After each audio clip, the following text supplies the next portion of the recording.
9வது சென்னை புத்தக கண்காட்சியில் அரங்கு எண் 659 கருணவித்யா அறக்கட்டளை சார்பில் பார்வை மாற்றுத்திறனாளிகள் எழுத்தாளர்களின் படைப்புகள் இங்கு காட்சிப்படுத்தப்பட்டுள்ளது. இந்த அரங்கிற்கு வருகை தந்திருப்பவர் தமிழ் ஆசிரியர் தனக்கோடி அவர்கள். அவர்களிடம் ஒரு சில வார்த்தைகள் இப்பொழுது உரையாற்றுவோம். ஐயா வணக்கம். வணக்கங்க ஐயா, இந்த அரங்குல இப்ப நீங்க ஒரு சில புத்தகங்கள் வாங்கியிருக்கீங்க. இங்க ஒரு சில எழுத்தாளர்களை உங்களுக்கு தனிப்பட்ட முறையில தெரியும்னு சொல்றீங்க. அவங்கள பத்தியும் இந்த படைப்புகள் பத்தியும் ஒரு சில வார்த்தைகள் எங்க கூட பகிர்ந்துக்கோங்க ஐயா. முதல்கள் இந்த 49வது புத்தக கண்காட்சிக்கு வந்தது ரொம்ப மகிழ்ச்சி. நான் என்னோட மாணவரோட வந்திருக்கேன். அதுலேயும் இந்த அரங்கு எண் 659 அப்படிங்கிறது பார்வை மாற்றுத்திறனாளிகளுடைய படைப்புகளுக்கான ஒரு வெளியாக இந்த கேவிடிசி கருணவித்யா அறக்கட்டளை ஒருங்கிணைப்பில் நடந்துட்டுருக்கு.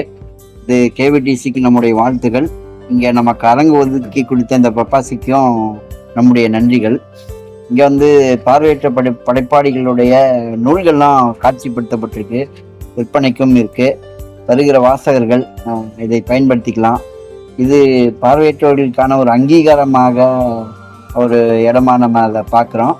இங்கே பேராசிரியர் ரமேஷ், மாநில கல்லூரி தமிழ் துறை பேராசிரியர், அவர் நம்முடைய நண்பர்.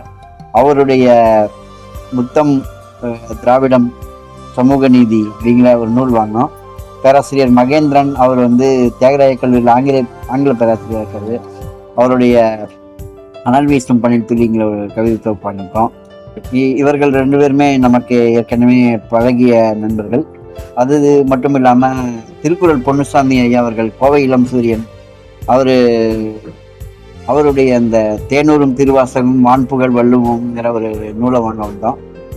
இந்த மாதிரி நாங்கள் ஒரு 10 ஆண்டுகளுக்கு முன்னாடி பேராசிரியர் ரமேஷ் அவருடைய முதல் கவிதை தொகுப்பை எடுத்துட்டு இங்கே யாராச்சும் வாங்குவாங்களான்னு நாங்கள் தேடி அலைஞ்சோம். புத்தக கண்காட்சியில் நாங்களே ஒரு வெளியில் உட்காந்து அமர்ந்து வித்துட்டு இருந்தோம்.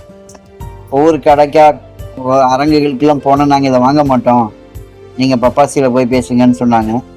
அந்த நிலை மாறி இங்கே நமக்கு ஒரு அரங்கு அமைந்திருக்கிறதுங்கிறது ஒரு பெரிய வெற்றி. இன்னும் பார்வையற்ற படைப்பாளிகள் இதை பயன்படுத்தி கொள்ள வேண்டும். அது மட்டும் இல்லாமல் வாசகர்கள் பார்வையற்ற படைப்பாளிகளுக்கான அங்கீகாரத்தை இன்னும் கொடுக்க வேண்டும். அதை நோக்கிய பயணம்தான் இது. மீண்டும் ஒரு முறை நம்முடைய வாழ்த்துக்களையும் வணக்கத்தையும் தெரிவித்து